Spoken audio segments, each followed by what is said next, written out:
Welcome to another episode of Do Go On. My name is Jess Perkins, and as always, I'm here with Matt Stewart and Dave Warnicky. Hello, Jess. So good to be here. So great to be here. Off mic, we said we'll just get straight into the episode this week. No mucking around. Hang on a second. But I did it perfectly. You absolutely nailed it. While we're here, Jess, would you like to explain to a new listener what this podcast is all about? Well, seeing as I'm on a roll, yes. Yeah. So what we do each week is one of us goes away, researches a topic, brings it back to the other two and tells them that tale.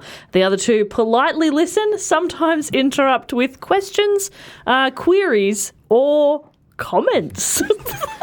Yeah, sometimes some tedious asides happen. Sometimes it reminds us of a thing we saw one time. Some personal life stories you don't need to know. And you don't care about, but we tell them anyway. And we always get onto the topic with a question. And Dave, this week it is your turn to do the report. Have you got a question I do have a question for both of you. And here it is, the first post-block topic. So hopefully this doesn't disappoint. Drag. I'm bored already. We're hungover from block, but hey, we're rocking into this topic. But it's festive season. We're leading up to Christmas time of year, so there's a whole new reason to be happy and joyful. It's magical. And checking your list and checking it again.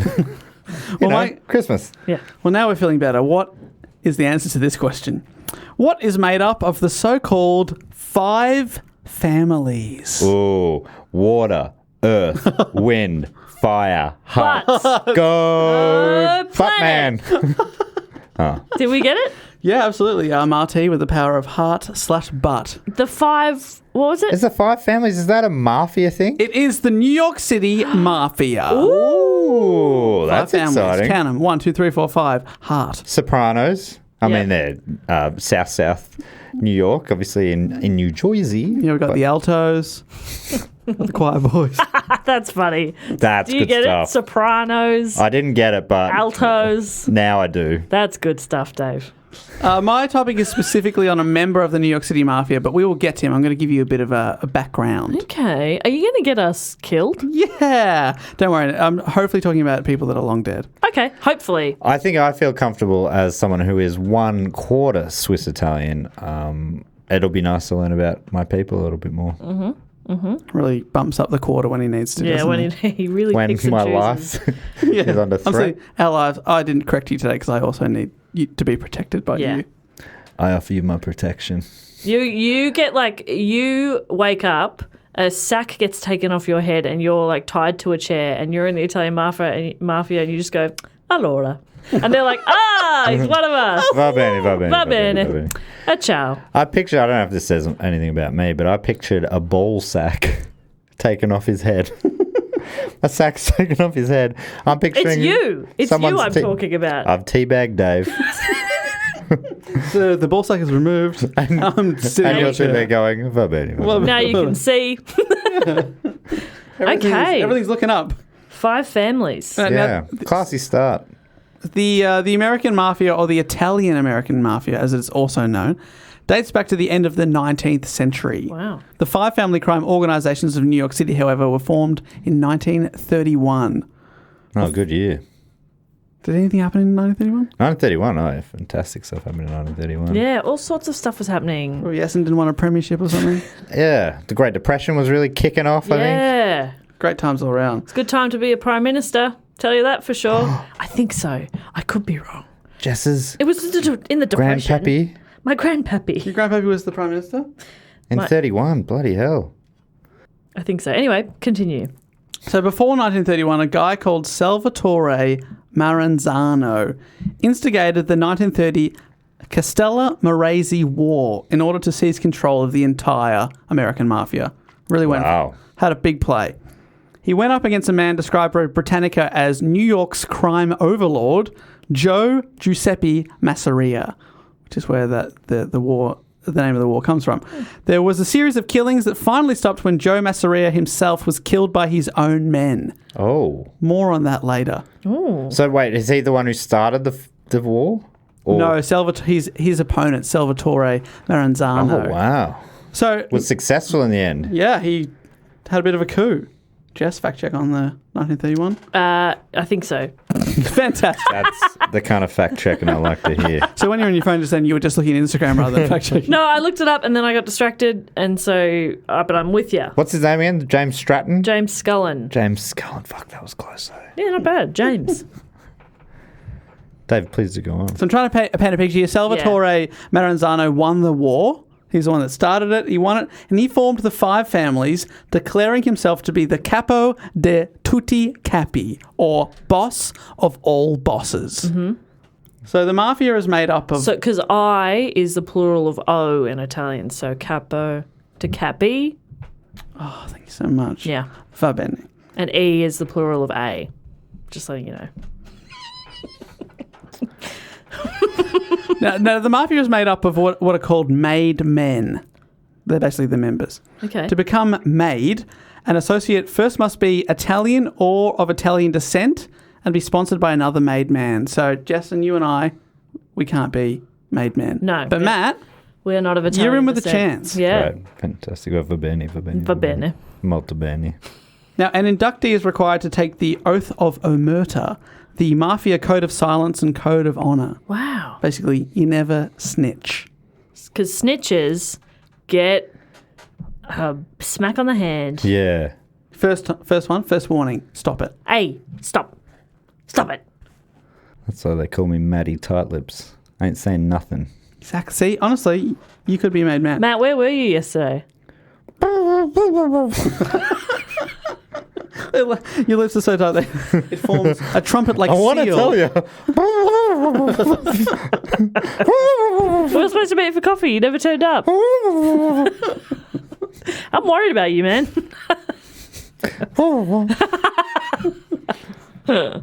So after seizing power, Maranzano ordered the families to undergo a structural reorganization, and the hierarchy became soldier, then capo or captain, then consigliere, then underboss, and then top boss. Wow. And then he'd be all above all of them. I'm already lost at that order. So it's soldier, captain, consigliere, underboss, boss. Okay. It's sort of 5 levels. Yeah, right. The agreement was that each of the 5 families would respect the interests and territories of others, and disputes would be arbitrated. Okay. In 1931, the crime families were Maranzano, who's the absolute top dog. He's got his own family, then he's the overarching guy. Then Profaci, Mangano, Luciano, and the Gagliano families. These families still exist, but are now known different names. They got renamed after other powerful people. Now we've got Bonanno, Colombo, Gambino, Genovese, and the Lucchese families. Whoa. Some fantastic names. Bonanno was in there? Yeah, that's right. Okay. And I'm going to stop egging Mark's car. I would too. But after the war and power struggle, Salvatore Maranzano named himself the capo di tutti capi, or boss of all bosses, meaning that each of the other 4 families' bosses would answer to him. He's the top dog.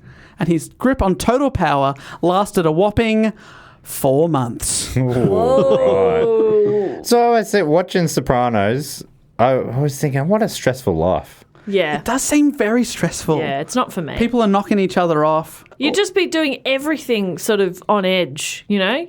Just trying to go get dinner with the fam for Nonna's birthday, and you're looking over your shoulder the whole time. Yeah, people are scheming against each other constantly. Stressful. A lot of power plays and, yeah. Yeah, very, or, even, they think you've done something wrong. We think they've snitched. Yeah.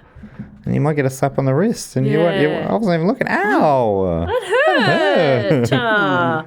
Don't. Stuff like that. Yeah, no good. Scary stuff. So Maranzano is in charge for 4 months. Apparently the other crime bosses didn't like that they supposedly now had their own boss. Yeah, that makes some sense. Yeah, I understand that. Also, Maranzano was seen by his younger and ambitious colleagues as a man stuck in his ways. They thought of him as a real, quote, mustache Pete. Oh, yeah.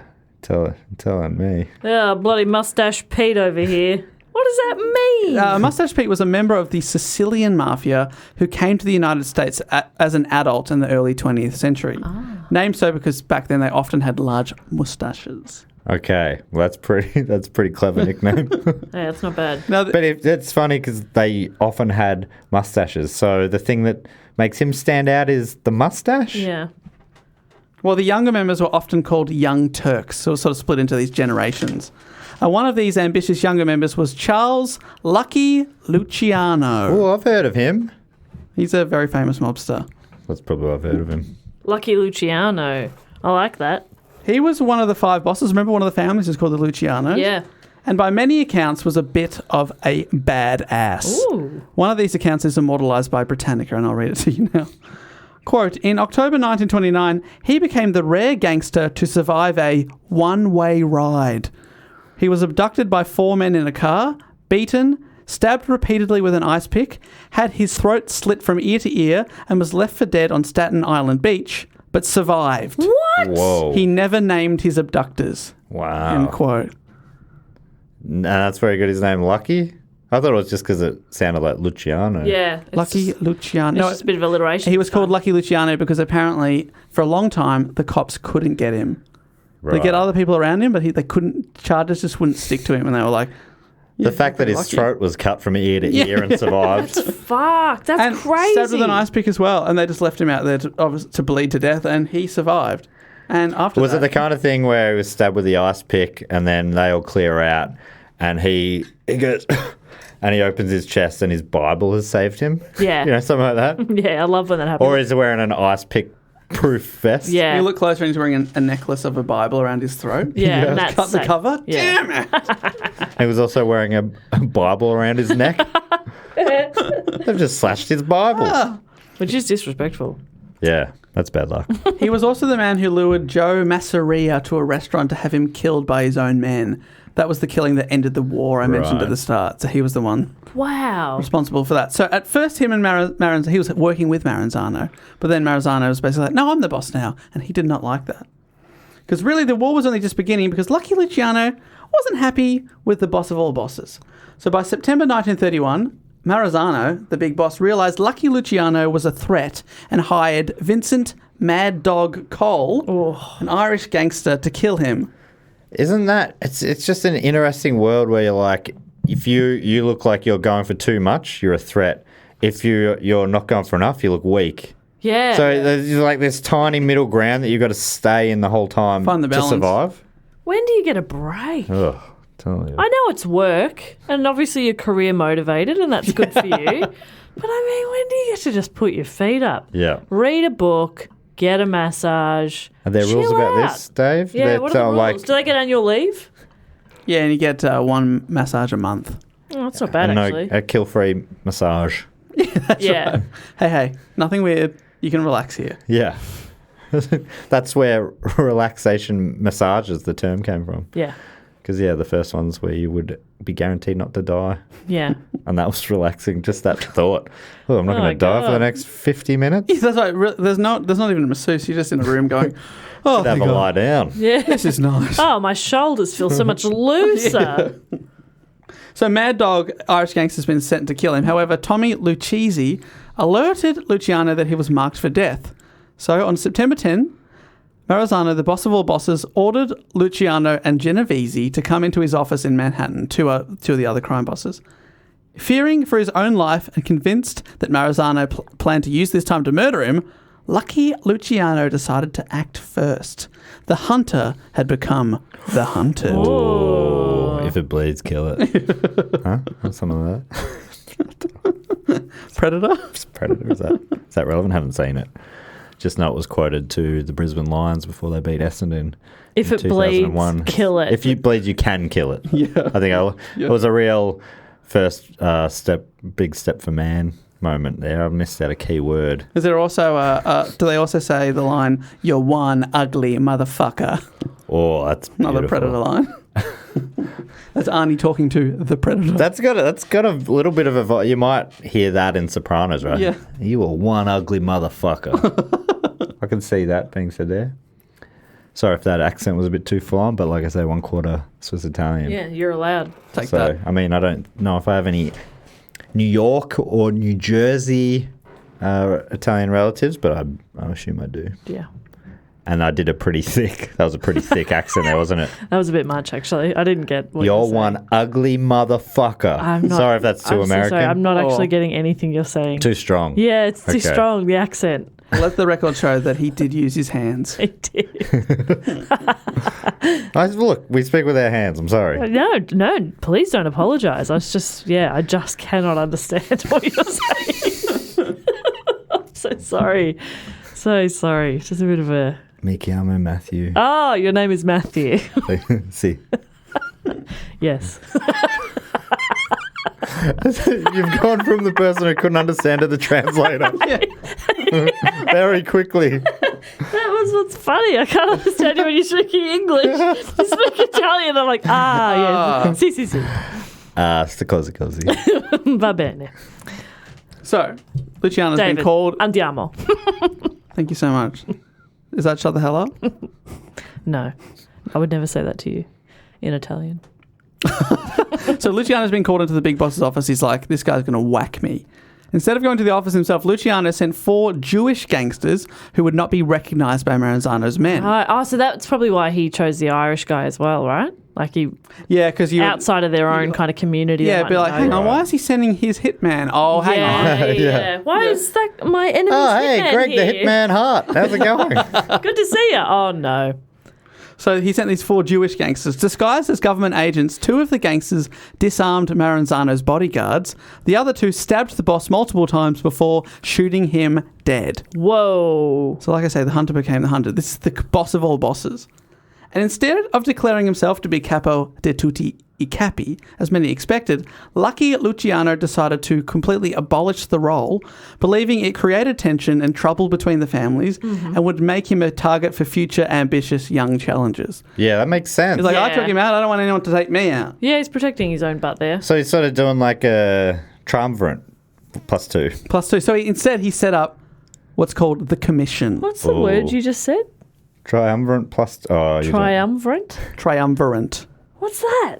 Isn't that like the Romans when they had 3 in charge or something? Oh, I'm not having a go. I just did not know that I word. thought you were still doing that bit where No, you're like, sorry, I'm not getting any a of this. thing. No. I just I didn't know that word. Well, look. And you both looked like yes, and I'm losing confidence in it by the second. sorry. I think, yeah, there's 2 triumvirates. Right. Sorry, but this is the commission. Yeah. The commission was a ruling committee to oversee all mafia activities in the United States and served to mediate conflicts between families. That's interesting that they've gone from going, we don't want to have an overarching thing here, creates trouble. We're now going to overarch all of America. Yeah. That'll be easier. Yeah. I think that'll be smoother. Well, The commish. it consisted of the bosses of the 5 families that I've already talked about, so the New York City-based ones, as well as the bosses of the Buffalo crime family and the Chicago outfit, who at the time Deep dish. was in charge was a man named Al Capone. Oh, yeah. Al Ever heard of Deep him? Dish Capone. Al Windy Capone. Well, you have enough deep dish, you're going to be windy. So, I mean, yeah, that's interesting. So they're going, we're sort of usurping his power. We're going to, out from miles away, we're going to be his boss now. No. It's basically, they're saying they're all on a level playing field. Right. And the idea is that you respect each other's territories. Like, whatever you do in Chicago, that's your business. Yeah. And I won't interfere with your shit, you won't interfere with my shit. And then the commission agreed to hold meetings every 5 years or when they needed to discuss family problems. So say they've got a problem with the feds cracking down on them or something, they call a meeting and all the heads go to an agreed location and What about the talk bodies? Yeah, so they leave the bodies behind. That's what you're saying, Dave. Matt, if you're going to regret things you say, you have to do it audibly. That's right, we need to hear the regret, my friend. I think they probably heard it. It is fun to see it as well, though, isn't it? You didn't even get through the word bodies and you're already turning away like, fuck. I hate myself. So that's a little background on the 5 families and the commission. Okay. Is there any connection between the 5 families and a 5 cheese pizza? Name the 5 cheeses. Oh, what do we got? Well, I've got the Bonadonnas. got the cheesies. We're going to get killed. The mascarpones. Is that one? Yeah, that's one. That's one. Well, you remember the last guy. I don't know what's going on. I'm on very little sleep. You're very tired, and I'm having fun with that. Yeah. She's messing with you, man. Hey, I'm bringing out the best in him, I think. I agree. So we've got the 5 families of the commission, which is really Parmigiano. seven families, including the Parmigianis. Great to have him on board. But we now come to the main character of this week's episode, Vincent Gigante. Oh, yeah, of the Gouda clan. That's the Gouda stuff.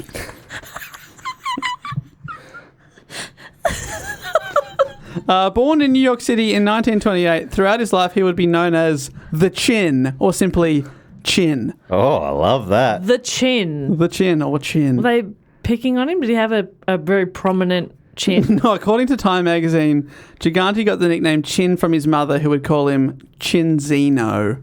Okay. That was her little nickname for him, and then people called him Chin. What's Chinzino mean, I wonder? I think that was from a version of Vincent in her native dialect. Yeah, I believe, gotcha. or something like that. Yep. And then Chin. and then he just became Chin, or the Chin. He was one of Is 5. the chin one of the heads? He's a be on one of the heads. Well, we got to find out how far this Chin goes. Okay. Chin was one of 5 sons of Salvatore and Yolanda Gigante, both first-generation immigrants from the Italian city of Naples. Napoli. Thank you, Jess. Thank you. It's, so when Dave says it with his German accent, it sounds so rough. Yeah. Naples. When you say it with that beautiful Italian accent, Thank it you. just makes me think of home. What was the Swiss Alps? Up on the northern border. So Salvatore, the father, was a watchmaker, and Yolanda was a seamstress. 3 of his brothers, Mario, Pasquale, and Ralph, also became involved in a life of organised crime. Jeez, Ralph got sure. Mario Pasquale, yes, go on. Ralph. I love the name Ralph. Ralph, as in a euphemism for spewing your guts up. So they all became part of the organised crime. However, their brother Louis became a Catholic priest. Oh, good boy, Louis. It's always one way or the other, isn't it? Gigante dropped out of school and became a professional light heavyweight boxer, which is awesome because his nickname is The Chin. And it has nothing to do with being a boxer. That's great. I just realised that. He won 21 of the 25 matches he fought Whoa. between 1944 and 1947. It's pretty good. I bet it was this kind of boxing too. Yeah, you know, where yeah. they're, put him up, put him up, put him up. Yeah. I love that kind of boxing. Yeah. Huh? Well, the New York Times refers to it as blub boxing. And blub boxers in those days fought between 4 and 6 round contests in neighbourhood arenas, usually getting a percentage of the tickets they sold themselves. Ah. But at least one of his fights was fought at Madison Square Garden. Whoa. Wow. Good. Named after? James Madison, one of the United States presidents, maybe an early one. Very, in the first 5. And so was Madison Avenue. Don't call me baby. The band. Great band. So famous that they named a street after them. Can you believe that? That's the ultimate.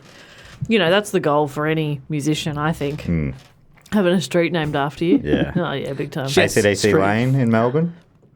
Yeah. True. Imagine Jess Street. Jess Lane. I think there's an Amphlett Lane. There's a campaign to have a Davy Lane, Oh, that's good. which is pretty good. That's good. His when- name's Davy Lane Yeah. I did not get that.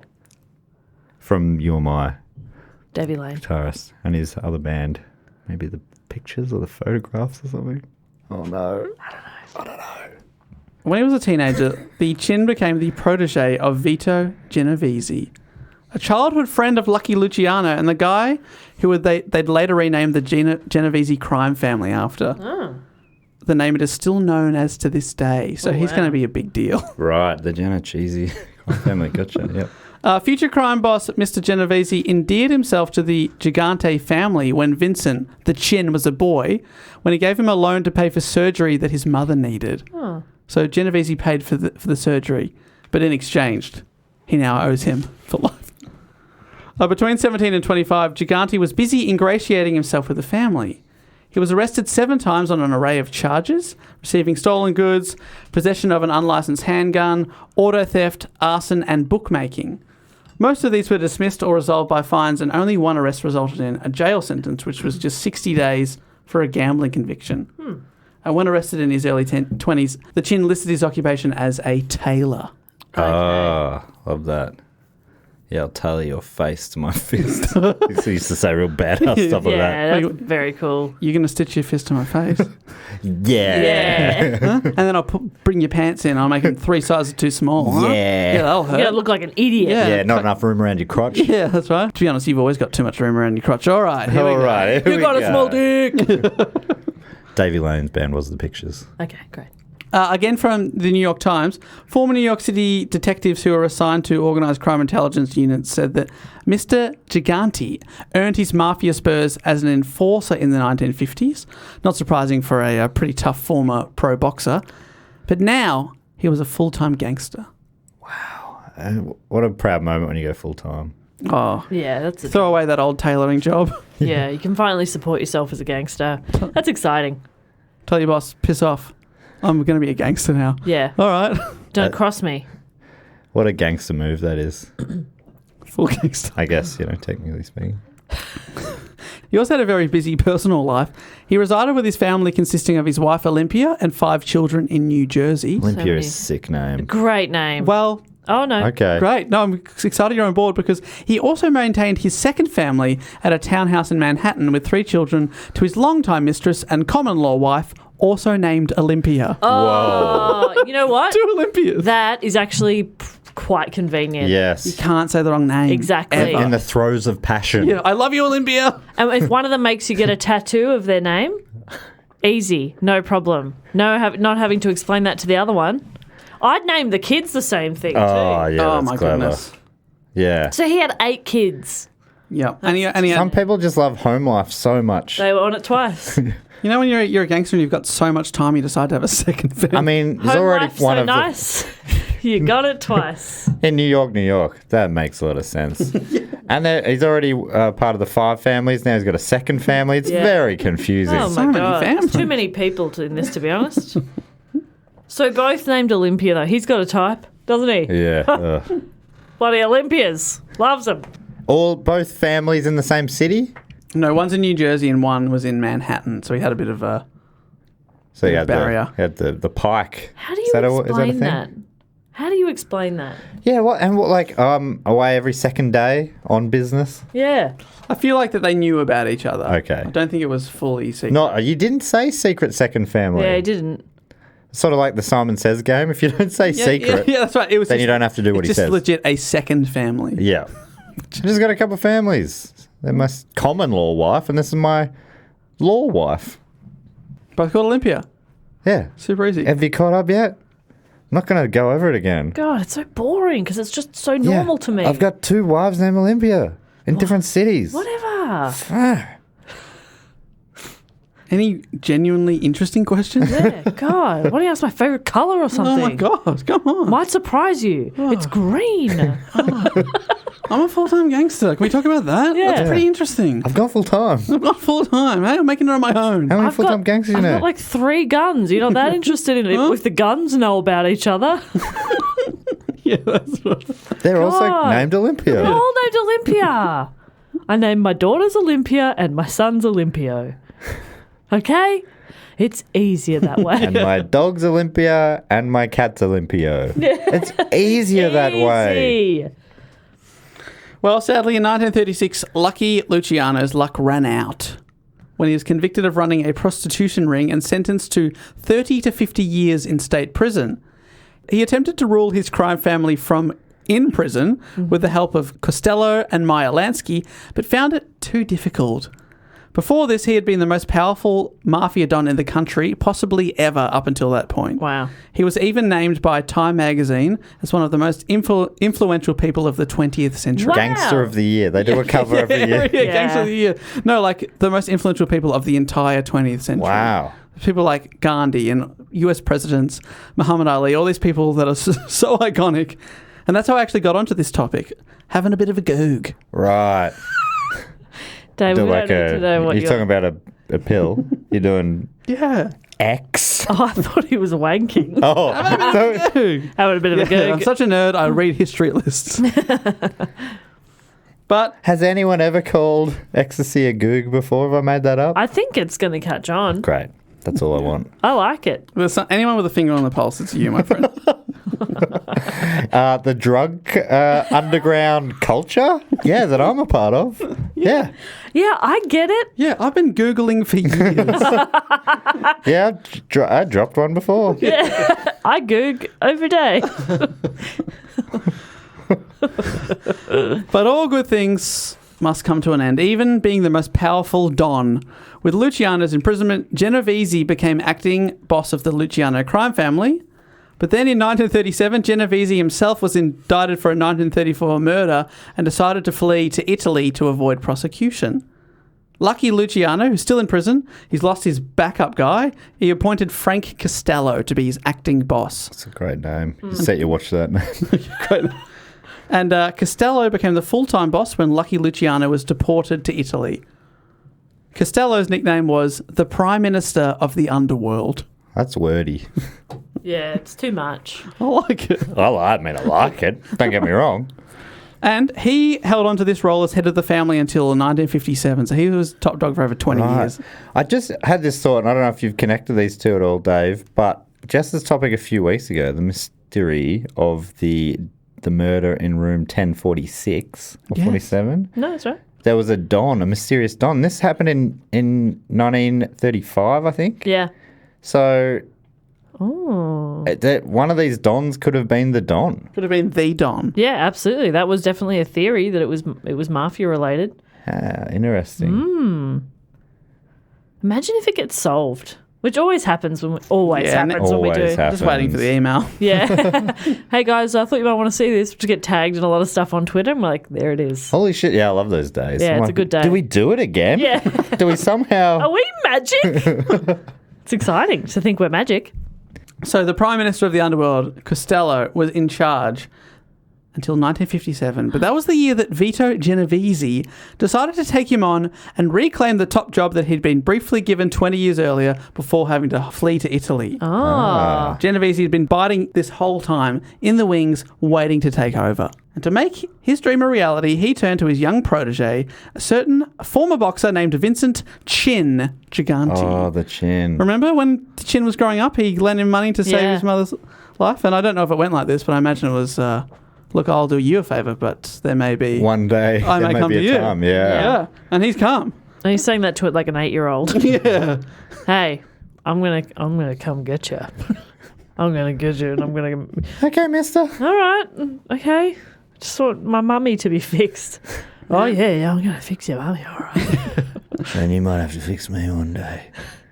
Okay. They may never come, but it may.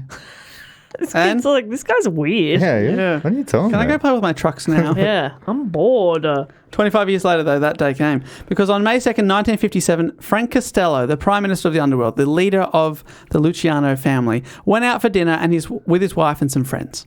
He took a taxi home, and as it pulled up to his building, Costello made his way to the front door, and as he did so, a black Cadillac slowly pulled up the curb behind it. As Costello entered his building, a shot rang out, and he stumbled and landed on a leather couch in the foyer. Oh, that is handy. That is so convenient. What great placement. He fell, the gunman ran back into the Cadillac and sped away. Hard to get blood out of leather, I assume, though. Although, I mean, leather is skin. Just wipe it down. Wipe it off. The bullet was clearly meant to kill Costello, but it had in fact only grazed his scalp. Oh, that is lucky. That's not a good place to graze, though. Oh, I know. I wouldn't mind if, grazed your arm. Actually, I mean, obviously, it's still horrendously painful. But a graze is a great result. Yeah, a centimetre down and it's in your head. It's a bit of a Mighty Duck scenario where Gordon Bombay would say about his big chance when he was a kid. He said, 1/4 of an inch the other side, that's a goal. And then little Charlie, played by Pacey from Dawson's Creek, says... Yeah, but 1/4 of an inch the other way and you miss completely. And Gordon Bombay's like, never thought of it like that. I think there's Wow. something in that. It's a beautiful moment, isn't it? Don't you reckon? In cinema. Yeah. I think there's something there for everyone. I think Just so like, too. shut up, Pacey. Shut up. Shut up. What's that guy's real name? Joshua Jackson? Oh my god. Is that you are Joshua Jackson? good. That's Joshua Jackson. I'm calling you on Phone a Friend. Yeah. If we ever have pop culture name Me. question. Call me. Who played Van Wilder? I can't think of his name. Ryan Reynolds. Thank you. So he's been shot at. It's just grazed his skull. He's lucky to be alive. Costello was repeatedly questioned about his attacker, but he told them, I didn't even see an attacker. I Yeah. didn't see nothing. According to What he actually said was... apparently he even claimed to have not even heard a gunshot. Yeah, right. I ain't heard nothing. 66 police officers were put on the case. Whoa. And soon there was a breakthrough. A doorman of the building identified the 29-year-old Mr. Chin Gigante as the shooter. But Costello testified that he was unable to recognise his assailant, and Mr. Gigante was acquitted in 1958 on the charge of attempted murder. According to reporters in the courtroom, following Gigante's acquittal, he was heard saying to Costello, "Thanks, Frank." Ah. The guy he just tried to murder for not saying he did it. I love... Yeah, it's like the players' code in the Yeah. AFL. Thanks, Frank. You can be knocked out, but at the tribunal he said, I didn't even feel it. I don't think they do that anymore. Now they're like, he punched me right in the face. I mean, you've got multiple angles on it. Yeah. What's the point of denying it? Yeah. So Frank Costello, the Prime Minister of the Underworld, survived the hit, but he took a hint and decided to retire as crime boss, Clever. leading the way for Vito, a.k.a. Don Vito Genovese. You can just retire. You don't have to die in that job.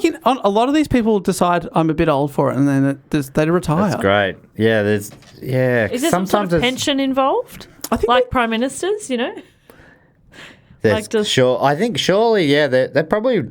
I mean, I've learned a lot from Sopranos and my own family history, but I think it does seem like if you're out at the right spot, then you'll be looked after. Or if you take a hit from the cops, like you go down for the greater good, then you'll be looked after to some extent. I mean, I don't know how accurate Sopranos is, but... when I was reading, it did seem like that, but a lot of the time, it feels like they leave it too late, so they call it and go... They're out of, I'm too old for this. 2 years later, they're dead of cancer or something. Yeah. It's like, you didn't get to enjoy a great retirement or anything. Yeah. But there's also a chance of, they've got to trust that you're actually out. If people still sus on you, they might be like, we're going to make sure of this. Yeah. Or, and I think if you try and get out and when you're not right up the top, when you're like a foot soldier sort of guy, I think that seems sus as well. You know too much. Yeah. Why are you going out? You can't go straight now, sort of thing, maybe? Yeah. I mean, I'm talking from a real place of knowledge here. Well, Don Vito Genovese took over the family, and it was soon named after him, and like I said, it's still called the Genovese crime family. But again, the Chin and his new boss's luck didn't last long. A year later, Gigante was convicted along with his crime boss Genovese on federal charges of heroin trafficking. Oh. This time he listed his profession as the superintendent of a local building. Okay. Yeah, right. Just looking after a building. Yeah, I look after this building with all these families that live there. I'm just like Such a great title. The superintendent, I don't know what it does, Nah. but man, it sounds important. Sounds great. Anything with super in your title. Yeah, that's Yeah. great. Intendant? I don't know what it means, but fuck, it sounds sick. So good. I'm a superintendent. Yeah, you are. Yeah, come at me. Do you want to be a superintendent of Do Go On? Yeah. Okay. It's yours. I'm happy for that. You're too. hired. That feels good. Dave, there can only be one. Can I be the Oh no. Now Dave's going to come for me. Yeah. I'll be your underboss. You can be the And soon underboss. I'll be the superintendent. If I get my way. Oh my God. What have I started? I'm retiring. So he's been charged on heroin trafficking. The Chin Gigante was sentenced to 7 years in prison, and his boss Genovese got double. Oh. Proper sentence, long stretch. So hang on. The Chin got 7. And Genovese got about 15. Oh, I was going to do a maths bit. I was going to try and figure it out. Okay, 7. The sentencing judge said he would have imposed a longer sentence for Gigante, but was swayed by a flood of letters from residents of Greenwich Village and Little Italy attesting to his good character and his work on behalf of juveniles. So he was popular in his community. Oh, cool. Or at least they were scared of him. Yeah. He was paroled after 5 years, and soon afterwards he was promoted from soldier to the rank of capo or captain, and was put in charge of overseeing a group of mafia gangsters known as a crew in Greenwich Village. Crime boss Vito Genovese was still in prison but managed to hold on to power until 1969 when he died behind bars. So it didn't pay off for him. In 1969, he was indicted, this is Gigante, in New Jersey on a charge of conspiracy to bribe all 5 members of the old Tappan police force in New Jersey. So the squad has 5 members. He tried to bribe them all. And how'd it go? Well, he hoped they'd alert him to surveillance operations by law enforcement agencies, but they obviously turned him in. Oh, right. Took the money and then turned him in? Yeah, I do. The accusation was dropped after Mr. Gigante's lawyers presented reports from psychiatrists that he was mentally unfit to stand trial. His lawyers presented reports from psychiatrists at his trial saying that he suffered from paranoid schizophrenia and that he was declared unfit, and the charges were dropped. Okay. Right. This was the first sign of a tactic that the Chin would successfully use for decades. Oh. Decades. That bodes well for the Chin. In terms of life expectancy. Yeah. Yeah, he's going to live for a lot longer. By the start of the 80s, Philip Lombardo, a.k.a. Benny Squint, a.k.a. Cockeyed Phil, was in charge of the Genovese crime family. Love all that. Cockeyed Phil. He got the nicknames because he wore thick glasses, thick-rimmed glasses. Benny the Squint? Benny Squint or Cockeyed Phil. Love that. So this is Lombardo. In 1981, Lombardo, he was in charge, but he stepped down as boss due to poor health, naming our main man, Vincent the Chin Gigante, as his successor. While at the same time making Anthony Fat Tony Salerno the new front boss in order to disguise Gigante's transition into the new boss. A front boss is sort of like a public figurehead that the law thinks is the boss. Right. So the real boss can do stuff Decoy secretly. boss. Yeah, it's a fake boss. That's Wow. So Fat Tony, all the cops think that Fat Tony's the main man, but Gigante's really pulling the strings from behind the scenes. There's been Wow. a few Fat Tonys in more recent times. Was he the first Fat Tony? Because isn't there, there's a Simpsons character, Fat Tony, then Yeah. there was a Melbourne guy, Fat Tony. Wasn't there? Tony Mockbell was known as Fat Tony, I Was think. he? This guy's definitely before at least those two, but I can't tell you if he's the definitive Fat Yeah, Tony. right. Because it's an iconic nickname. Great name. So by having a front boss, this way the FBI would still not know who was really in charge and would continue to go after the wrong people, which they did, sentencing front boss Fat Tony Salerno to 100 years in prison in the 1986 Mafia Commission trial. So they were like, oh, here's the boss, we got him, 100 years for you. Whoa. He served 6 and died in prison in 1992. Oh, shit. So the former boxer Gigante had become the boss of one of the most powerful mob families in the world, and under his leadership, the crime family became the wealthiest and most powerful crime family in the nation. In the early 90s, the family was thought to be making $100 million per year. Poor. That's a good little bunce. Not a bad little bunce. Am I using that right? Yes. The family's fortune flowed largely from a vast network of bookmaking and loan sharking rings and from extortions of construction companies in the New York City area. They also had controls of cartels that rigged bids and inflated prices in the private garbage hauling industries, got kickbacks from shipping and trucking companies on the New Jersey and Florida waterfronts in exchange for labour peace, protection payoffs from merchants at fish markets, and had control of many union jobs. They even pocketed thousands of dollars donated to a neighbourhood church. Oh. So Gigante had his finger in many pies, and he wanted to insure himself against prosecution. According to the New York Times, as a new godfather, Mr. Gigante quickly imposed extraordinary security measures. Genovese soldiers and associates were forbidden to utter his name or nickname in conversations or telephone calls. When references to him had to be made, capos or soldiers would silently point to their chins or form the letter C with their fingers. Okay. So never say the chin out loud. Bit of sign Wow. language on the go. We love it. And so, yeah, he's like becoming Voldemort. Yeah. Don't say it. Don't say it. Apparently, a sign at his headquarters warned, quote, "Don't talk. This place is bugged." I imagine he just tapped the sign. He held his commission meetings inside his mother's apartment. He comes in, someone comes in, got a delivery for you. It's tapping the sign. Yeah. Where should I put these?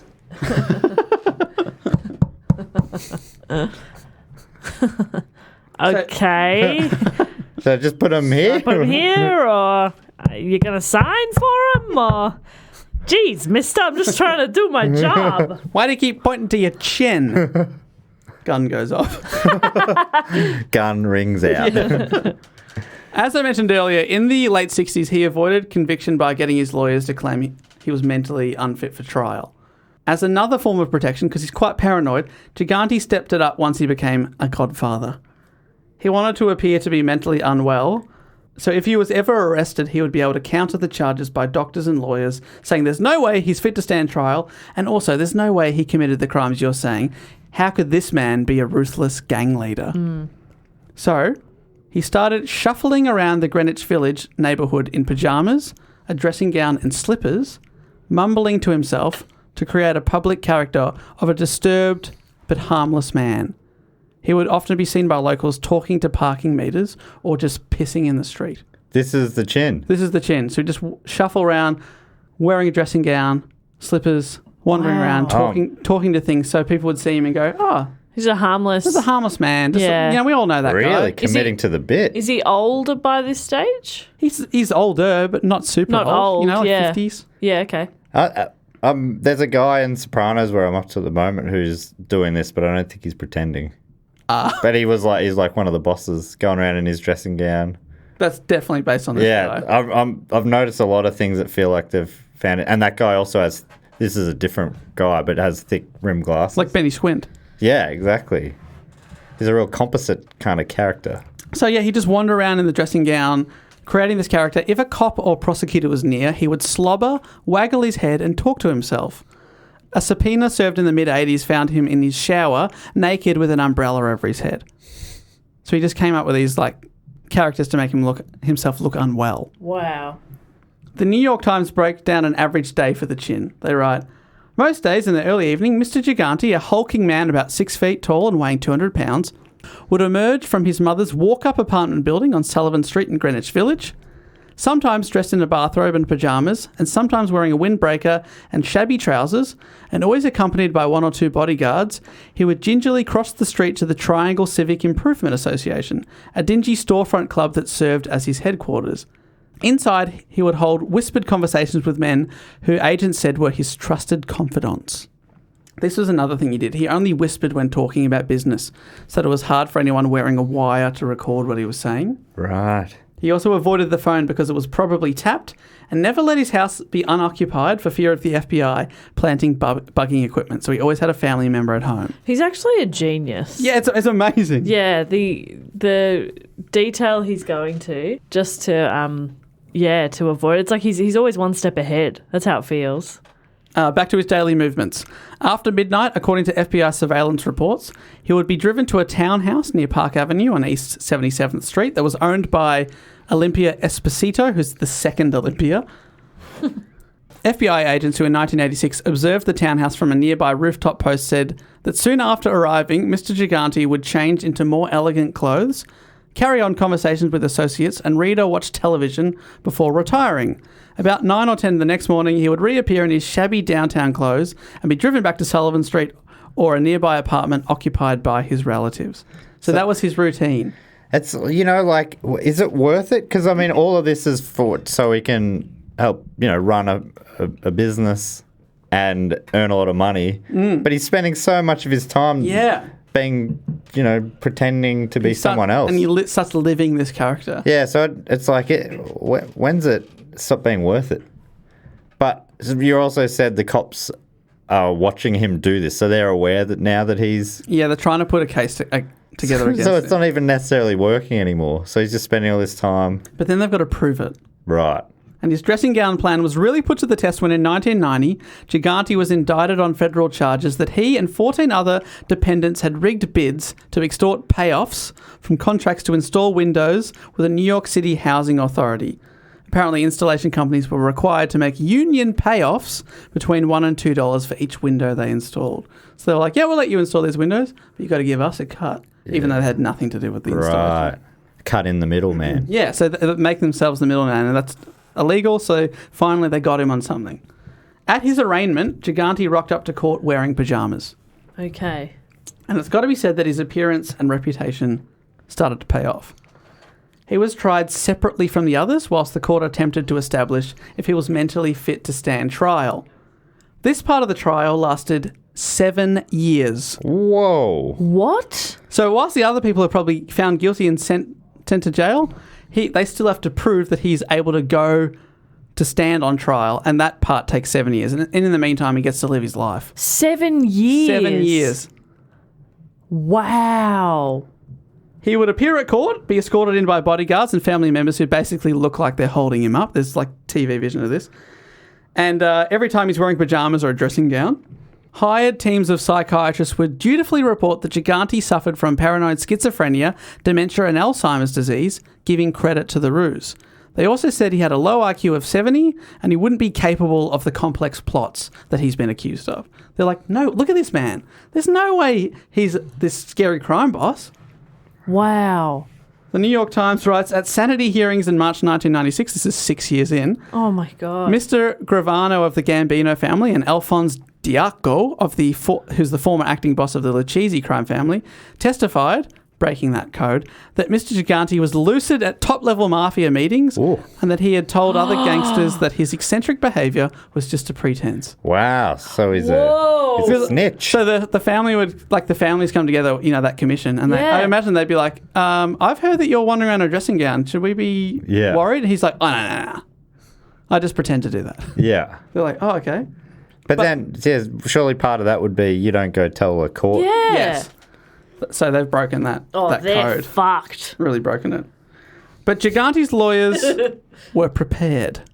His defence had been 25 years in the making, and they showed reports and testimonies from psychiatrists and psychologists that stated between 1969 and 1995 he had been confined 28 times in hospital for treatment of hallucinations. They argued he suffered from dementia rooted in organic brain damage. So he'd been going every year for 25 years, spending a little bit of time in hospital, so if the day came, he could say... Check out my receipts. Yeah, check it out. Whoa. I've got a track record. I've been to a lot of hospitals. And they all say, that I have these conditions. Exactly. And I couldn't possibly be capable of it. No way. So, yeah, it's just... That's amazing. Future-proof. His eccentric behaviour led Gigante to be given another nickname, which is the Oddfather. Oh, that's fun. That's about right. That's New York tabloids covering the trial because it became more and more famous over the years. I want to be clear that I think, I'm saying that's amazing. It's obviously a deeply insensitive thing to do through a modern lens, but if I'm thinking about this like a movie, it's pretty genius. It is clever because it's clever because it works, but then it is also morally, questionable. But then also we're talking about the Mafia. Yeah, we're also talking about. Exactly. Are you telling me? Well, I think I draw the line here. Yeah, no. I draw a moral line. The Mafia. Yeah. Now they've gone too far. Yeah, it's fine for you to kill each other. Yeah, but don't pretend to be unwell. Gigante's family were also an integral part of the ruse, with his younger brother, Louis, the only brother that didn't join the mob and instead became the Catholic priest, repeatedly attesting to his brother's various mental illnesses. The priest accused the relentless investigations of his older brother as persecutions by agents and prosecutors biased against Italian Americans. Wow. His brother said, Vincent is a paranoid schizophrenic. He hallucinates. He's been that way since 1968. And when you've got a priest up there giving that evidence, that does give you a bit of sway. It's very compelling, yeah. So his brother said he's schizophrenic, but others saw it differently. He was probably the most clever organised crime figure I have ever seen, said John S. Pritchard III, amazing, a former FBI supervisor who led a squad that investigated the Genovese family in the 1980s. So he was impressing people on the other side too. Wow. Whilst his trial was going on in 1993, way more serious charges were brought against Gigante. This time he was charged with being the head of the Genovese family and sanctioning the murder of 6 mobsters and conspiring to kill 3 others, including John Gotti, the famous boss of the Gambino crime family. Wow. Later played by John Travolta in the film Gotti. Thought I'd heard of John Gotti from somewhere. Apparently Gigante, so he was a bit of a character in the 90s and 80s and 90s, Gotti. Apparently Gigante wanted to have Gotti killed because he had violated Mafia protocol by arranging the assassination of the previous Gambino boss, Paul Castellano, and who had been Gigante's partner in many illegal rackets. So he's like, you knocked off my friend, I want revenge. But also, On a personal level, Gotti was a flashy guy, often reported on in the media, and Gigante didn't like that. He was old school and preferred people to keep their mouth shut. So he was often in the tabloids. So John Gotti was seen as this kid. Yeah. What was his nickname? Hollywood Gotti or something? Yeah, a bit of a show off, yeah. Right. And he was like, I never talk to the media, so Yeah. I don't like that. So he went after Gotti, but it didn't quite go to plan. A bombing killed his underboss and badly injured a Gotti lookalike who was mistakenly targeted. I've just looked up. Oops. Oh, that's unlucky. That's I know. awful. I suppose that's why you employ a lookalike, but still awful. Just got a couple of John Gotti nicknames if you like. The Teflon Don, the Dapper Don, Johnny Boy, and Crazy Horse. Ooh. Pretty good. I think I like... Teflon Don, nothing sticks. He must have Yeah, obviously... I like that the most, I think. Sadly, in the end, it did stick for him. Gigante spent years on bail after posting $1 million and wearing a tracking device. That was one of the things. But he was in and out of court as his lawyer and family argued he was unfit to stand trial. But, he got to carry on with his life for 7 years because of this ruse. Huh. In August 1996, however, Judge Eugene H. Nickerson of the Dave, you gotta warn us when something like that's coming. As it was coming out of my mouth, I was like, oh my God. Oh my, when you skim reading this, you're like, oh yeah. But oh my God, as you say it out loud. Yeah, Could you give us one more time? Judge Eugene H. Nickerson. Oh, that is good stuff. That really hits the spot. That is good. When he was pronouncing someone guilty, he'd say, "You've been nicked." Oh, that's good. He's from the Federal District Court in Brooklyn. He ruled that Mr. Gigante was... He ruled. That's all you need to say. He ruled, baby. You skateboarded out of court. He finally ruled that in 1996 that Gigante was mentally competent to stand trial on murder and racketeering charges. The judge found that he'd been using false medical excuses to avoid trial since at least 1991. Eventually, he was convicted of racketeering and conspiracy to commit murder on July 25th, 1997. And now, 75 years old, Gigante was sentenced to 12 years in prison. Did he break character? At this point, he's looking at a maximum of 27 years, but they gave him 12 years. Right. So, which would take him to 87. When he was sentencing Gigante, Judge Jack B. Weinstein said... Oh, Jack B. Wants. Jack B. Weinstein. He said, he is a shadow of his former self, an old man finally brought to bay in his declining years after decades of vicious criminal tyranny. God bless you, he told the judge, offering a broad wave goodbye when leaving the Brooklyn courtroom. Gigante was jailed in the medical ward at the federal prison in Springfield, the same facility where the man he tried to kill, John Gotti, died in 2002. Oh, So right. they all ended up in the same place. Yeah, right.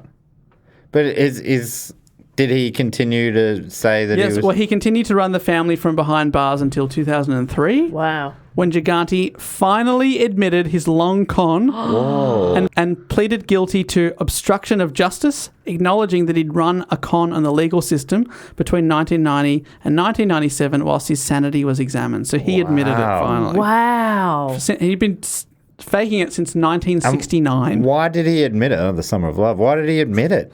Well, his lawyer, Benjamin Braffman, commented on his admission saying, I think you get to a point in life, I think everyone does, where you become too old, too sick, and just too tired to fight. Yeah. Yeah. It's a big sort of lie to keep going and... Yeah, and also it took years off his sentence. As part of his admission, 3 years were added to his sentence instead of heaps more. Right. So it was kind of a gamble, I think, to try and get out of prison alive. But he did avoid admitting that he was the head of the Genovese crime family. He never said... Because that was the front boss. Yeah, he was like, what are you talking about? I Fat wasn't Tony. there. Fat Tony's the guy. But sadly, all good things must finally come to an end, and Vincent the Chin Gigante died in prison in 2005 at the age of 77. Wow. He's been described as the last great mafioso of the century, and his death closed the chapter on an era of organised crime. So he was one of the last old school guys. Wow. And whilst his plan worked, like you asked before, was it worth it? Well, to quote from Jerry Capici, a Mafia expert and author of 6 books on organised crime. Capici, it's a great name. Hey, Capiche. Amazing name. To finish my report, he said, the Looney Tunes act served Gigante well. It kept him out of prison for 30 years. But in the end, he was the victim of his own crazy act. He never had a chance to enjoy the fruits of his plunder, and he told some people that if given the chance, he wouldn't do it that way again. Right. Wow. Interesting. Yeah, it did have that feel. Yeah, like it's such a long act, and he had to be so committed. Like, basically, the Daniel Day-Lewis of Mafia crime bosses. Right. Yeah. And All that time he was spending in he could just be having a shower without an umbrella, you know? Yeah, I know. Which is nice. He would know what Way the feeling nicer. of shower on your head. Yes. Oh my God, nothing more soothing. weeing in a feeling. toilet in private rather than in the street. Yeah. Yeah. No, having- Enjoying a good private wee. Oh, though, having said that, wearing slippers and a dressing gown wherever you go, that's living. That's Yeah. all right. That's yeah. nice. These coming from you. You won't even wear trackies on a long haul flight. Yeah, exactly, because I don't want it to be Vincent Gigante. Matt and I are okay with being Vincent. I think there's a middle ground here, Yeah, Dave. I think it's just comfort. You don't wear tracksuits on a plane and become a crime boss. Yeah, that's not how it works. Well, you just got to have some self-respect, which is very important in the Mafia, I believe. Yeah. Or respect. You have a little respect. Oh, but yeah, I just came across that story and I was just like, that is so wild, such a long, long con. I just had to write about it. Yeah. Had to report on it. Fantastic work, Dave.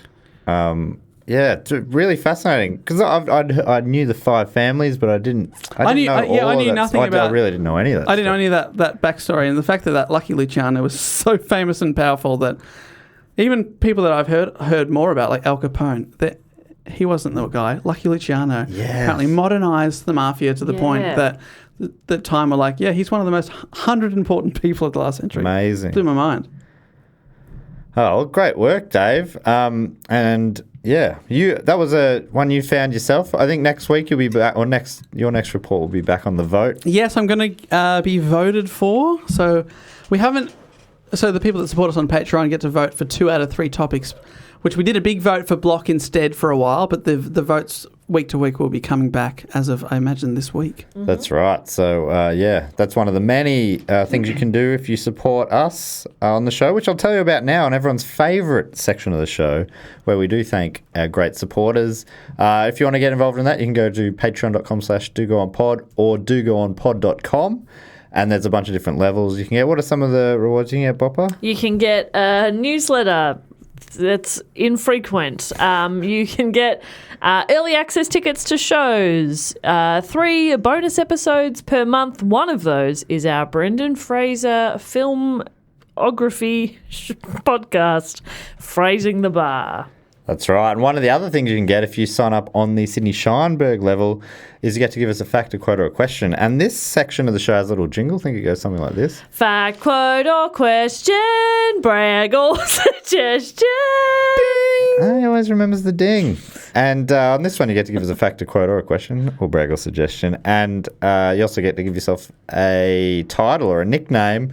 First up this week, we've got Jamie Lidlow, who's given herself the title of female, all caps, Aussie farmer with endless fruit facts. I think I might have maybe thought last time Jamie was a man. So Okay.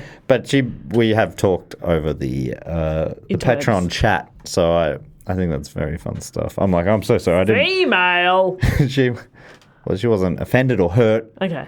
It's all fine. I'd be hurt if somebody thought I was a man. Oh.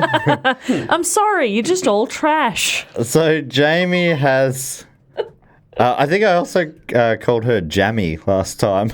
Oh, yeah.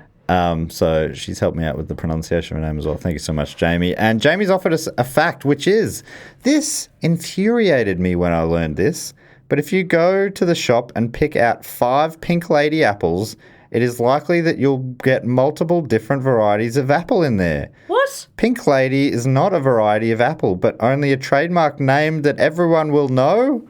I didn't know that. I didn't know that either. I always get pink ladies. I think a Pink Lady has been like one of my favourite apples. Me too. Oh my gosh. They're all different, What? but they all look the same. I don't get it. How are they different? What's going on? Jamie, that's crazy. Jamie, more info required. Oh my God, Jamie, you've blown my mind. I think I'm also infuriated. I'm infuriated. I love pink ladies. Dave looks indifferent. I don't love apples, but I'm looking up because it's still blowing my mind. Wow. That's my go-to apple. Yeah, that's my go-to apple as well. Love a Pink Lady. Love a Granny Like, Smith, but for stewing. Yeah. Thought you loved a pink lady. Yeah, I don't know what I feel anymore. Fuji, if you get the honey core, fantastic. I remember that when I was a kid, there was an infomercial for Fuji apples. And they cut one open and said, if you're lucky, you'll get one of these with a honey core. And I'm like, what is going on? What does that mean? What does it mean? What's a honey core? What is this? The future of apples? Is it honey? It's just like you could sort of see it was like sort of yellowy brown in the middle, and it was particularly sweet at the core. I didn't understand it. Wow. Have I made that up? Maybe Jamie, you can help us understand. Jamie, help us. Is there such a thing as a honey core? Wow. I reckon it was on just after a Natural Glow infomercial. You put on as much as you need. If you want a darker shade, put on more Natural Glow. And Mick Jagger hosted this one. Not funny. Not funny. All right, next one. Thank you, Jamie. Next one comes from Roy Phillips, who's also offering a fact. But Roy writes his title, The Great Grower of Green Greek Grapes. Oh, thank you so much, Roy. Lots of fruit happening today. That was a similar sort of tongue twister as when Dave said before, I can't remember, but there was 3 F words in a row, and I'm like, bloody hell, Dave. Fuck, is what he said. I think it was beautiful. Right. That tickled me right in the ear hole. Anyway, Roy's fact is cabbage, Brussels sprouts, kale, broccoli, kohlrabi, and cauliflower are all variations of the same plant. What? Is kohlrabi? I've never heard of that. Did I say that right? I think that might be, no, I don't know. It's spelled Kohlrabi. So they're all variations of the same plant, Brassica oleracea. If you prioritise large leaves, you get kale. Flower buds, you get cauliflower. Vertical leaf buds, that's Brussels sprouts. Wow. That's interesting. These fruit and same vegetable plant. facts are blowing my mind. Yeah. Amazing to get 2 back-to-back. 1 fruit, 1 veg. Love that. Hey, we've almost got our daily intake sorted. Thanks so much, Roy. Next one comes from Dominic Stevenson. I hope it's about bananas. Oh, gosh. That'd be so good. Dominic's title is Librarian. Shh. In brackets. Oh, I laughed too loud at that. Dominic is offering a quote. Dominic quotes thusly. Both optimists and pessimists contribute to our society. The optimist invents the airplane and the pessimist the parachute. That's fun. That's from like W.H.H. McKellar. Oh, I like that. Yeah, that's Need a bit of both, don't you? You know? Optimism, pessimism. You need them both. You got to have them both. You know what I mean? Isn't that beautiful? The yin, the yang, Oh, got my them all. God, yeah. So beautiful. Thank you. And finally this week from the Fact Quote or Question is from Ben Oliver, who's got the title of Subterranean Titanium Alien. No. That felt so nice to say. And Ben is asking a question. So we got a fact, a quote. No, we got a fact, 2 facts, a quote, and a question this week. The question is, what is your least favourite trend of the last decade? Was it planking, flossing, Harlem Shake, bottle flipping, or any of the others? Oh. Or did you love them all? I was a teacher during most of these years, and I disliked them. Strongly disliked them. Yeah, I can understand why. Least favourite trends. I feel like I've got no problems with any of these. Yeah, because I'm very much on the periphery. Yeah. Like I'm seeing people doing it and I might think, that's dumb. But then I get on with my life. If you're a teacher and the youths are doing it non-stop, I can understand that would be very annoying. Yeah, I can't think. I'm actually looking at a list of 2010 fads to try and help. One is called the Cinnamon Challenge. Oh, is that when people try to eat cinnamon? Yeah, but again, like I might see somebody do that on YouTube at the time or like on TikTok now. And if it's something I'm not interested in, I can just scroll past it. I don't really get into I'm too old for trends. What about fashion trends? Fashion trends, flares are back. Are they really? Flares are back. I've always hated flares. Flares They're are awful. back, So yeah. awful. There you go. There's my one. There you go. Yeah, I feel like I can't get angry about pants. Just wear whatever fucking pants you want to wear. No, sorry, I was just trying to. Yeah, no, I appreciate it. Trying to dislike. That's what I'm trying. What But they really do come back in cycles. I remember as things started to get fashionable when I was a teenager, my mum was like, yeah, that's what I was wearing when I was in my 20s. And I'd be like, whatever, mum, it's You don't cool. get it. You don't get it, Dad. Right? I like Led Zeppelin. You probably never even know. You don't even know who the Beatles are. But now I'm seeing like young people, they're wearing the butterfly clips again. And I'm like, oh, God, it just throws me back to being 7. Yeah, right. But again, I don't 90s care. fashions. Like, do whatever you want to do. Sorry, I've discovered the one I hate. Yeah, what's that? Extreme contouring. Okay, what does that mean? Okay. So it was just, I don't know, it's just this list of things, and I'm like, I don't even know what that is, but it sounds like makeup. something I dislike. It's just a picture of Kim Kardashian doing her makeup. Yeah, that's about right. I don't dislike that at all, for the record. I don't love it. I love it so much. Would you be able to spot them all? Like, I think the only one I'm not sure exactly what it is Harlem Shake. That's a dance move. Right. That does sound. Same with flossing. Yeah, flossing. I can picture planking. I had a crack at flossing. Nailed it first time. Some people really struggle to figure it out. I was just standing at work one night, just did it, and I was like, look at that, I'm flossing. No wonder you work for the youth radio station. I know, I'm in touch with them. You are in touch. I'm in touch. I just stay in touch. I should not have said I'm too old for it, because that does sort of sound like I'm too old for my job. So I love all of these trends, and I own 8 fidget spinners, if they're still cool. Oh, they're still cool. Are they still cool? Like they've always been very cool. I've got them. Yo-yos. Yeah, they always cycle back Marbles? around. Yo-yos. You guys got marbles? Oh, I love them. Little knuckleheads? I'm now on a list of popular fads from the year you were born. 1990, Beverly Hills 90210. That was a fad, was it? That was big, Not in my heart. Da-na-na-na, da-na-na-na. Da-na-na-na. Woo! And I'm looking at the year Matt was born. What was your year? Swatches. Oh, it felt like a long way to swastikas. I'm like, what year have you put in? Swatches. Swatches, swatch watch. Yeah, they came back around when I was in high school. Lots of people had a swatch watch. I never had a swatch. No, I wanted a swatch. One of my friends had a swatch watch that was like all sorts of kind of like rainbow colours, but not. Anyway, it was just sick, and it was clear, but then had like colourful stripes on it. I was like, I want a fucking swatch watch. Can't believe the 1600s had swatch watches. I thought they were much more modern than that. Do you know what was very cool when I was very young, like probably 5, was Baby G watches. They were these big, thick, you remember those? G's, yeah. Really big, thick, chunky digital watches. And I remember Christmas shopping when I was about 17. I was Christmas shopping with my brother. We're walking through a department store. And I was like, oh, my God, Baby G watches. I wanted one of those when I was 5. Were they like a spin-off from G-Force or something? No idea. Am I making They that came in like pink and blue and anyway. Baby G for the girls. What were the boys wearing? Yeah, the boys were wearing man watches. Anyway, my brother got me one for that Christmas as a 17-year-old. He got me a Baby G watch that I'd wanted when I was 5. They're pretty fun-looking watches. Yeah, it's pretty fun. There's a website still, babyg.com.au. There you go. Get yourself a Baby G. Anyway, don't know if that really answers your question. It seems like the trends don't really seem to faze us very much, probably because we're not very cool. That means we're not. We don't know what it is. No, God, no. And I've never claimed to. Not once. Yeah, there's G-Force watches. Yeah. Or G-Shock, sorry. Black and big watch, man. Man time. It'll tell you the man time. I love how if it's a big black watch, it's like, oh, fragile men, they need a tough watch. But if it's a pink watch, it's like, oh, patronising to us women. You know what I mean? It's like, wait, men are the villains both times. And that's the society we live in now. Yeah, thank you. Now men are actually second-class citizens. Rest Bail my out of case, this one Your quick. Honour. Get out of it. Anyway, I just want everyone to come to my MRA meeting.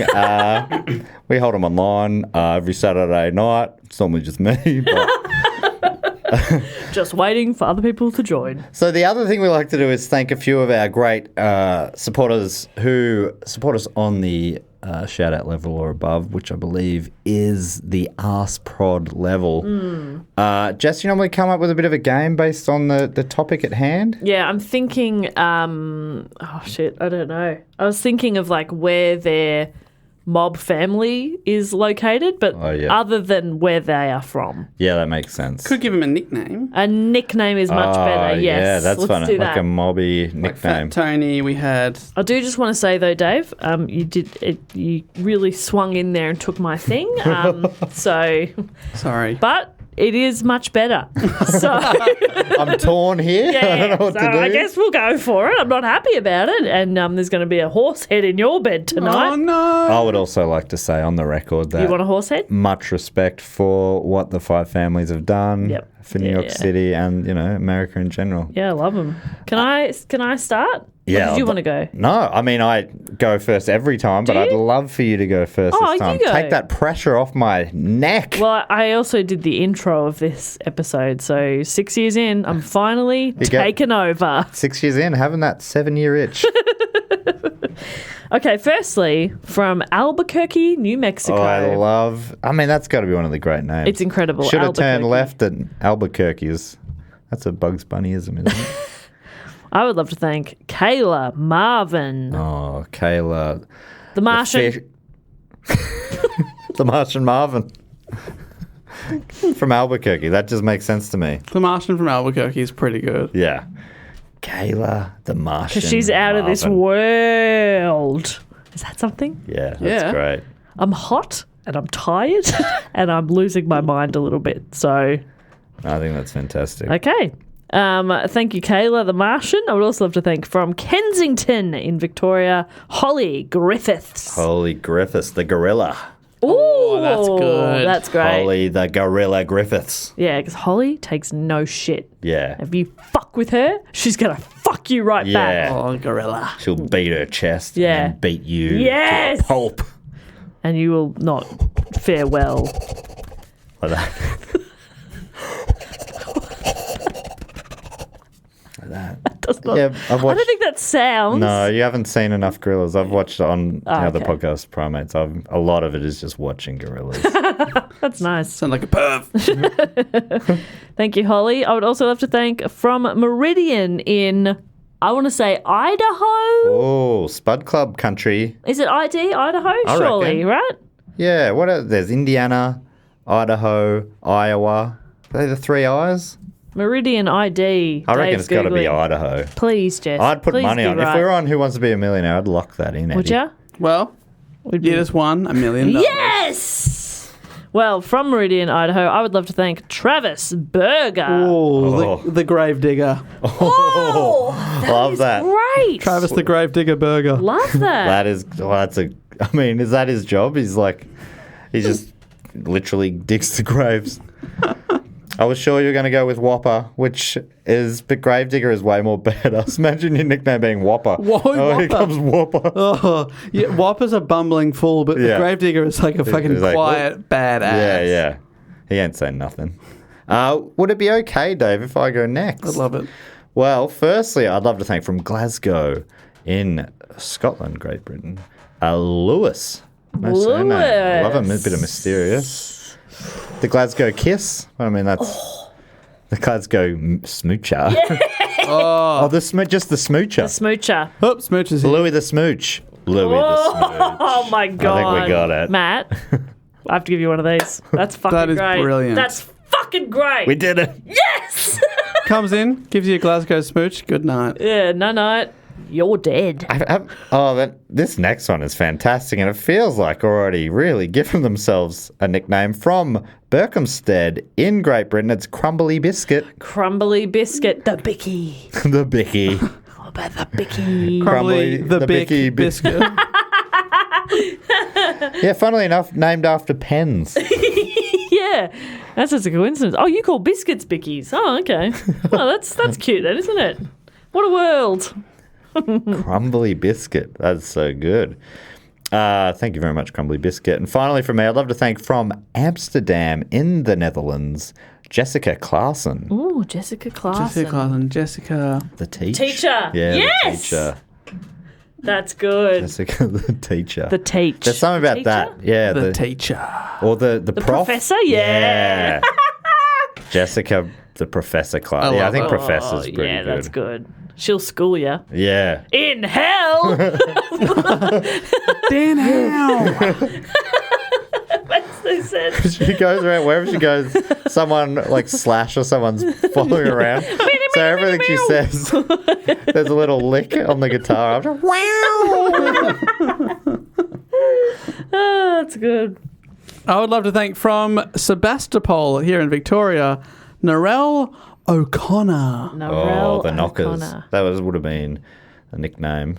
Knock, N-O-C. What about like Knockers. Sebastopol's, like on the fringe of Ballarat? What about something like Gold Digger Oh, the gold. Yeah. or The the Nugget. Nugget? Oh, the nugget. Norell. the Nugget Well, O'Connor. the Nugget. That's great.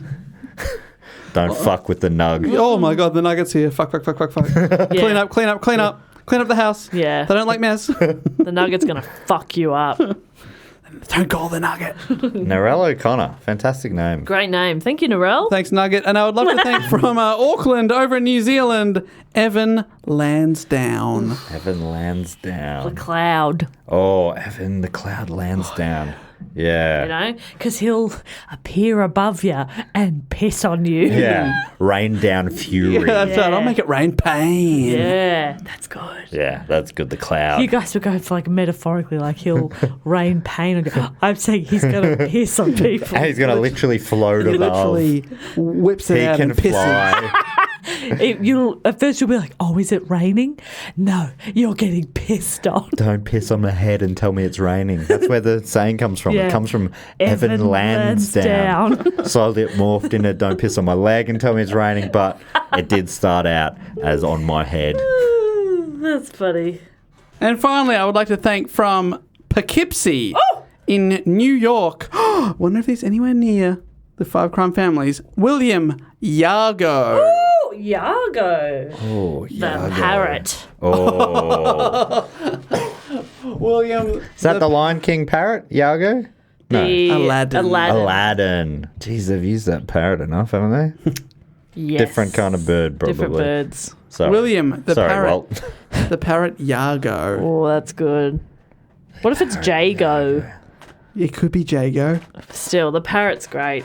Fantastic. If I may compliment Yeah, the parrot. my own I mean, that's suggestion. Yeah. definitely the hero here. The Yeah. parrot. But it's an ironic nickname because he doesn't squawk. Yeah, That's right. exactly. I ain't squawking. I ain't squawking. I ain't saying nothing. Cheers, William, Evan, Narelle, Jessica, Crumbly, Lewis, Travis, Holly, and Kayla. And the last thing we like to do is shout out to a few people who've been on the shout out level or above for 3 straight years. They've been welcomed into the Triptych Club. This is a club that is exclusive to people who have done the thing I just said. And once you're in for life. It's lifetime membership. Jess, normally when people are welcomed in, you've got some sort of a cocktail. Do you have some sort of 5 families cocktail this week? I do, but it's a secret. Oh, you won't tell. I won't tell. I love that. I've got 5 different cocktails, each representing the family. One of them is poisonous. Oh, shit. So, there you go. Well, I know, yeah, it's sort of like a Russian roulette Yeah.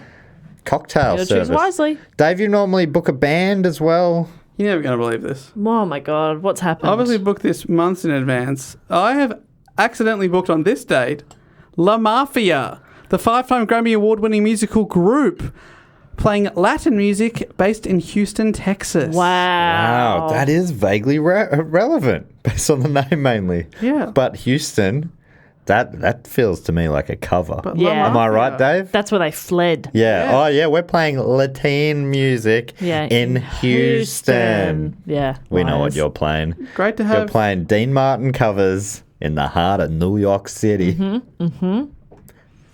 We're on to you. All right. So, Dave, that's a great booking. Well done. Thank you. I'm getting nothing but hits lately. You've been nailing it. I mean, you're the only one who's been in a successful band here, so it makes sense. You're using your connections and you're using them wisely. Thank you. Now, I'm standing at the door. I got the clipboard. I got the list of names. I think we got about 8 coming in tonight. Big night for the club. Dave's, he's on the mic inside. He's emceeing this party. Everyone else is already in and standing around ready to cheer you on as we bring you into the club. It takes a lot out of Dave to be the hype man, so Jess is also giving Dave a little hype of his own. Okay, so you ready? Dave. Here we go. You can do this. Okay, well, I kind of zoned out for a second there. All right, here we go. Here we go. You're getting in the zone. That's what you're Yeah. doing. Yes, I was zoning in. Yeah, let's do Not it. zoning out. All right, from Auckland in New Zealand, it's Meredith Van Beekhuizen. Oh, Van Beekhuizen. More like Van seeking a good time. Beekhuizen. Huizen. Team effort there. Thank you so much. You got my back. You From- looked like a deer in headlights. Adelaide in South Australia, it's Christina Nitschke. You make me feel richky. Yes, rich in friendship. From Glasgow in Scotland, it's Niall Dixon. Ooh, I was in denial about having a good time. But you know what? We're going to have a good time. Niall's here. From Leicester in Great Britain, it's Liam Kewen. Who takes our fantastic photos. We love you, Liam. From Leicester, more like from the Bester place. Yes. From Box Hill North in Victoria, Australia, it's Ruby O'Day. Oh, Ruby O, make my day. Rubio, hi. From Toronto in Ontario, Canada, it's Eva. What's my body doing? What's my body doing? Having a great time. Yeah, Eva, welcome aboard. From Round Rock in Texas in the United States, it's David Aranda. Ooh. Get around Get Aranda, David Aranda. I was going to say something about veranda, but anyway, that's way better. And finally, from York this is Old York, in Great Britain, it's Liam Duncan. Ooh, Duncan on the hoop. Slam Duncan. I'd love to have a beer with Duncan. Duncan, there's so many there for you, mate. Welcome into the club, Liam, David, Eva, Ruby, Liam, Niall, Christina, and Meredith. Hope you have a fantastic time. Thanks so much for your support for the last 3 years. Now, Jess, is there anything else we need to say before we boot this baby home? Just that if you want to get in touch with us, you can do so at dogoonpod@gmail.com. Do go on pod on all of the socials. We will be back next week with another stellar report. Honestly, it's going to blow your socks off. Wow. Oh, shit, it's probably me. It might not blow your socks off, but I'll try. Boot it home, Dave. Thank you so much for listening. But until next week, I'll say thank you and goodbye. Later. Bye.